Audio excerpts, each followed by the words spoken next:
'అనగనగా ఒక రాజు' ఈ సినిమా కథ, స్క్రీన్ ప్లే, డైలాగ్స్ అన్నీ నవీన్ పోలిశెట్టే. ఒక్క ముక్కలో చెప్పాలంటే ఎక్కువ హై ఎక్స్‌పెక్టేషన్స్ లేకుండా, పెద్ద హడావిడి లేకుండా ఓ మంచి క్లీన్ కామెడీ ఎంటర్‌టైనర్‌ని చూద్దాం ఈ సంక్రాంతికి ఫ్యామిలీతో కలిపి అనుకుంటే ఈ సినిమా బెస్ట్ చాయిస్. కథ విషయానికొస్తే డబ్బులు లేని పిల్ల జమీందారు డబ్బుల కోసం మరో జమీందారు కూతురైన చారుశీలని ఆపరేషన్ చారుశీల ప్లాన్ చేసి మరీ పెళ్లి చేసుకుంటే ఏమైంది అన్నదే సినిమా కథ. సినిమా స్టోరీ ఏం కొత్తదేం కాదు.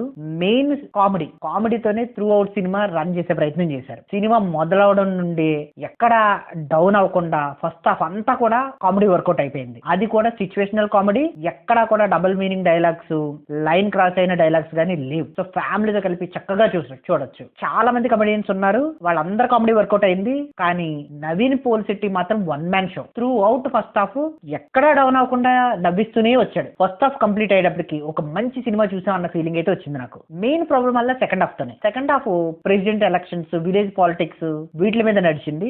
Old wine in new bottle అన్నట్టు సెకండ్ హాఫ్ చూసినప్పుడు కొత్తదనం లేకుండా బెండ్ అప్పారావు, బ్లేడ్ బాబ్జీ ఇలాంటి అల్లరి నరేష్ సినిమాలు కొంచెం గుర్తొచ్చాయి. ఇక సినిమా ఎండ్ అవడం కూడా చాలా ప్రిడిక్టబుల్ గా ఇలాంటి స్టోరీస్ ఎలా ఎండ్ అవుతాయో అలాగే ఎండ్ అయింది. అలాని కంప్లీట్ గా సెకండ్ హాఫ్ అయితే ఫెయిల్ అవ్వలేదు, కొంచెం డల్ అయింది ఫస్ట్ హాఫ్ తో పోల్చుకుంటే. గానీ అక్కడక్కడ కామెడీ సీన్స్ తో ఎమోషన్స్ తో సెకండ్ హాఫ్ కూడా పర్వాలేదు అన్నట్టుగానే ఉంది. ఓవరాల్ గా సినిమా ఫస్ట్ హాఫ్ బాగుండడం వల్ల ఒక్కసారి అయితే లాజిక్స్ కొంచెం పక్కన పెట్టేసి క్లీన్ కామెడీ కోసం ఫ్యామిలీతో కలిపి చక్కగా చూడొచ్చు. ఆర్టిస్టుల పెర్ఫార్మెన్స్ బాగుంది, ముఖ్యంగా నవీన్ పోలిశెట్టి ఆ పిల్ల జమీందార్కి సరిగ్గా ఆప్ట్ అయిపోయాడు. ముఖ్యంగా dialogue delivery, timings, own dialogues ఏమో టైం తీసుకొని రాసుకున్నట్టున్నాడు. చాలా బాగా ఫన్ క్రియేట్ చేశాడు. అలాగే ఆపరేషన్ చారుశీల అని ఫస్ట్ హాఫ్ లో హీరోయిన్ కోసం ట్రై చేసే సీన్స్ అన్ని వర్కౌట్ అయ్యాయి. వాళ్ళ కెమిస్ట్రీ అక్కడ బాగా వర్కౌట్ అయింది. అయితే కొన్ని లాజిక్స్ అయితే పక్కన పెట్టేయాలి. టెక్నికల్ గా కూడా ఈ సినిమా చాలా బాగుంది. మంచి రీచ్ విజువల్స్, ఆర్ట్ డిపార్ట్మెంట్,